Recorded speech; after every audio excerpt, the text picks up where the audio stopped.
Hey traders, welcome to the market internal review for July 6th, 2023. Short week with the holiday on July 4th. I hope everyone had a great holiday. Today's morning session was quite interesting and some unprecedented things happened on the internals. We're doing okay yesterday.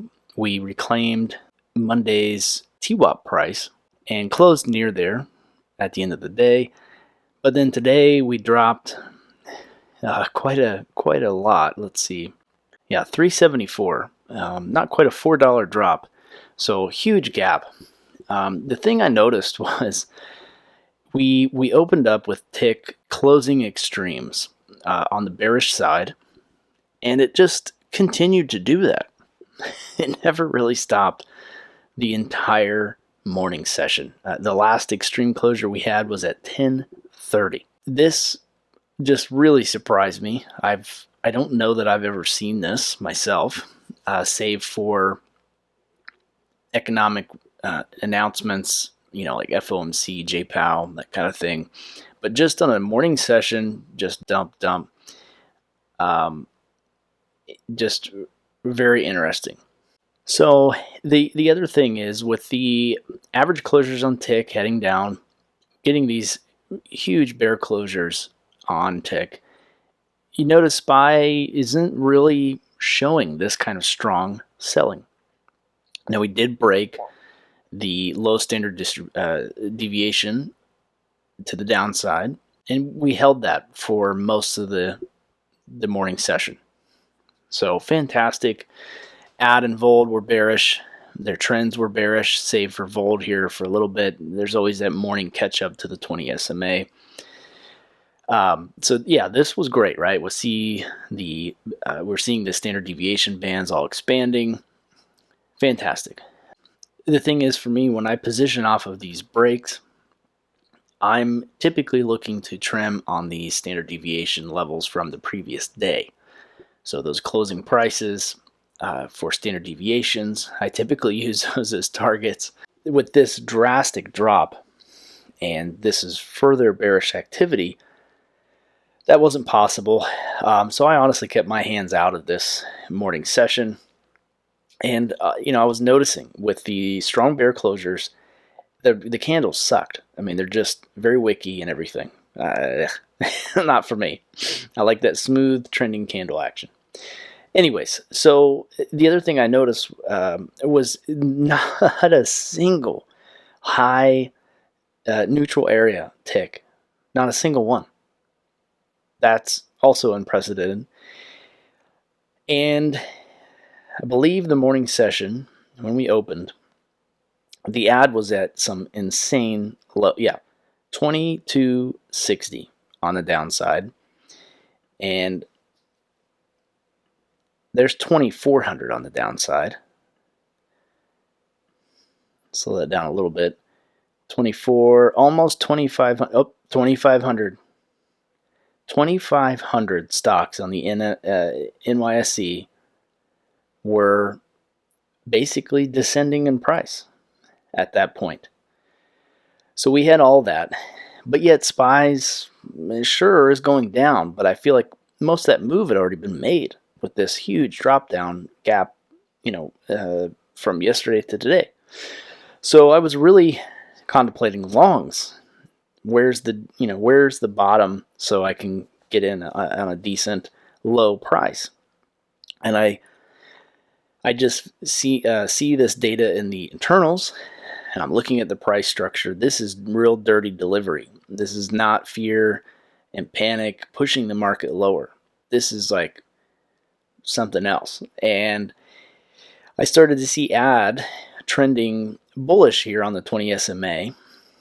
Then I finally started to see some bullish activity on tick for the first time in the entire day around noon.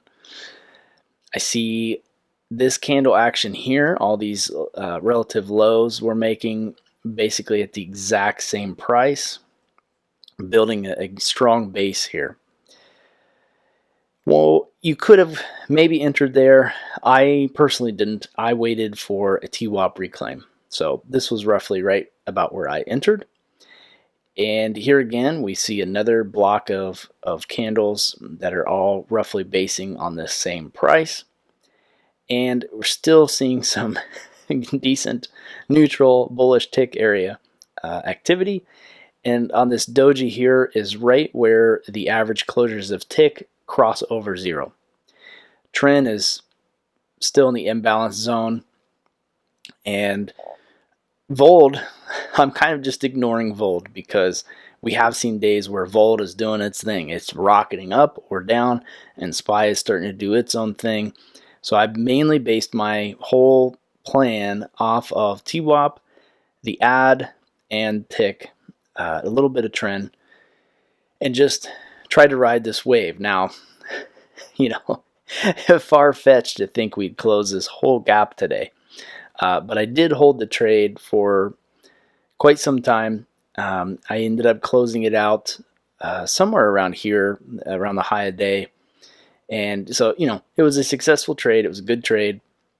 Of course, they did bring us back to standard deviation high here on the first one and kind of waffled inside this zone for the rest of the day. I mean, you could have scalped this, I'm sure, and made something, but yeah, I was quite pleased with the trade setup, and gives me some hope that perhaps we'll see the market continue back up, and you know, maybe this will be the low for the short week.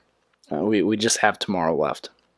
I don't know if there's any economic news or anything like that that could potentially cause more downside. The tick levels were quite interesting.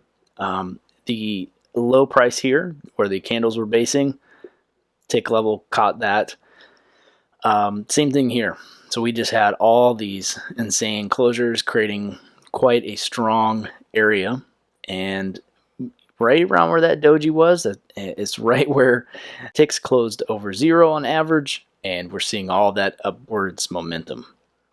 So once I saw us reclaim this tick level and base above it, continue higher, that's pretty strong conviction to hold for further upside. Obviously, you could trim, take profits, whatever. So this was overall pretty good, and these tick levels continue to work quite well for price targets when the previous day's standard deviation prices for the session TWAP aren't anywhere near current price. So these are your friend in that case, as well as TWAP's standard deviation prices. So on the current session, here was a trim, here was a trim. There's many ways you could use the market internals, I guess, in summary, for managing your trade, both for your entry and your trim, your exit, your stop loss, all that. If you bought the reclaim at TWAP and just use that as your stop loss, you never even came close the rest of the day. Let's see here.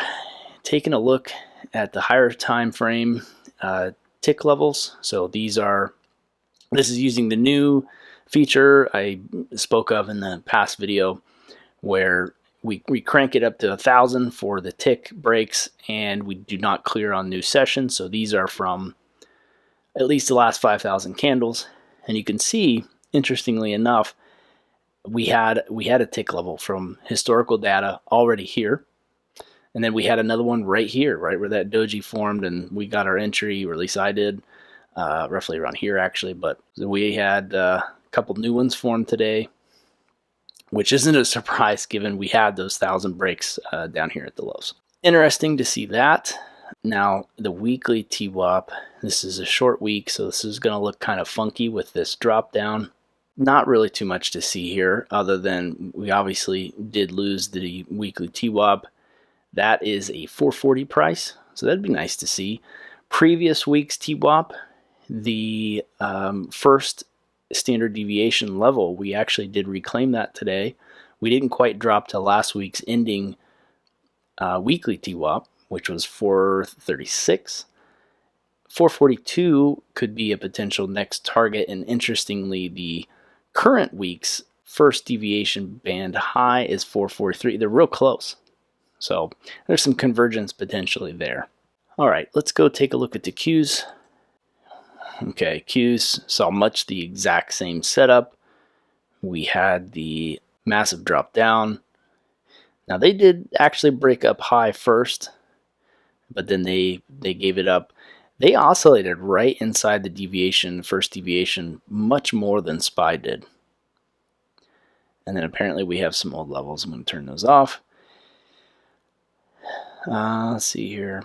I didn't watch Qs much today, other than when I was already in SPY, because I had hoped for some convergence between SPY and Qs to help aid in SPY moving to the upside more. And I had seen that they were breaking the third deviation at one point, which they did here, and then they didn't do it for the rest of the day. They waffled back in between first and second deviation high. And I'm sure tick levels are going to show much the same as SPY. Yeah, look at that retest right there. First deviation high, previous tick level, boom, ripped right back up. That was a good trade. What would that have gotten? Yeah. Shoot, that was a good trade. $1.24. Okay, let's look at the Dow real quick.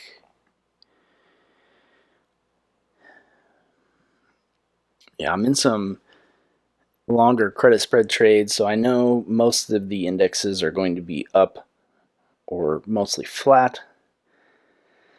Yeah, Dow was pretty clean, mostly like SPY. Didn't quite reclaim the highs though, or the opening price rather. Russ is probably going to be okay. Yeah, they did basically the same as Dow. So this looks positive for upside. Let's check Apple. Oh, wow. Dang. Okay. Wow, Apple had a good day. As far as they reclaimed. They finished higher than yesterday.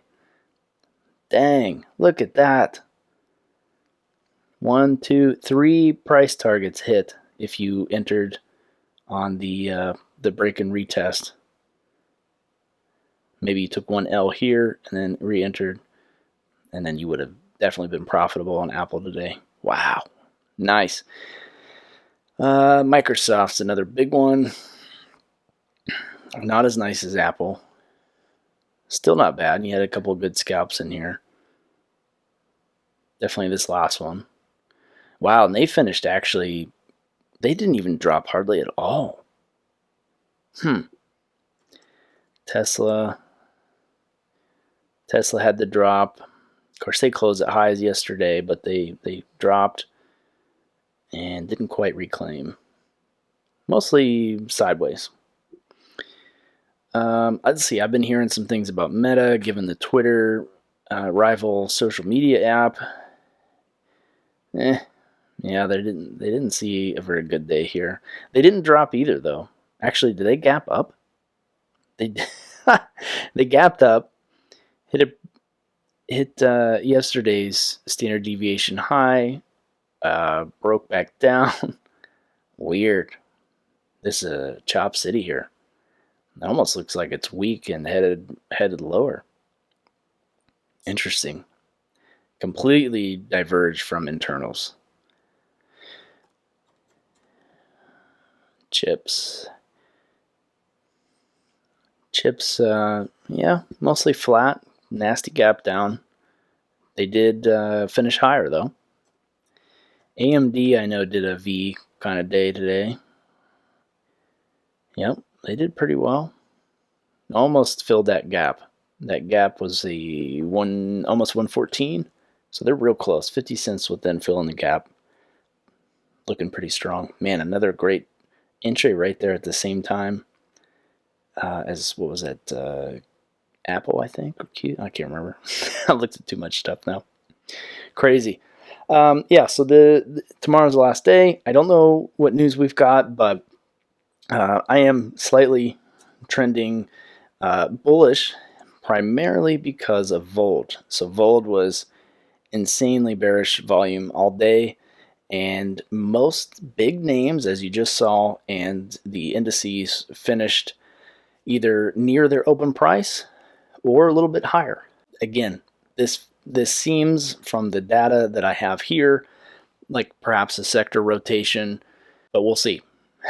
But I'm going to look at the internal data, like I say, every time, intraday, and that's what I base my plan off of. But maybe peek at futures overnight and see what's happening there. Fold, immense downward price volume, but no agreement with the indices. So something's propping us up. Oh, so I mentioned it earlier, the ad being at the incredibly low price. Was it 2,500? I think on the nose is what we saw with MIT. And the last time we had that, chart's getting a little crazy here. Let me go to the 15-minute.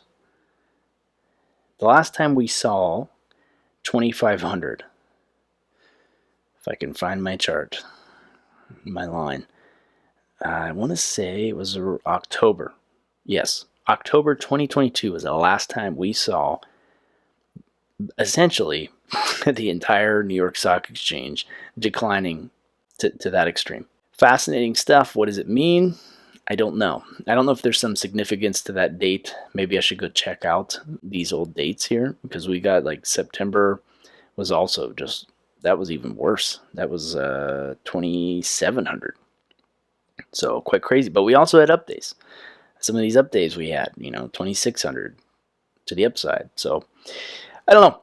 It was crazy, unprecedented day. Tick was also insane. We like I think I said already, but we had the entire first part of the session where there was not a single close or high or low above zero until almost 11:30.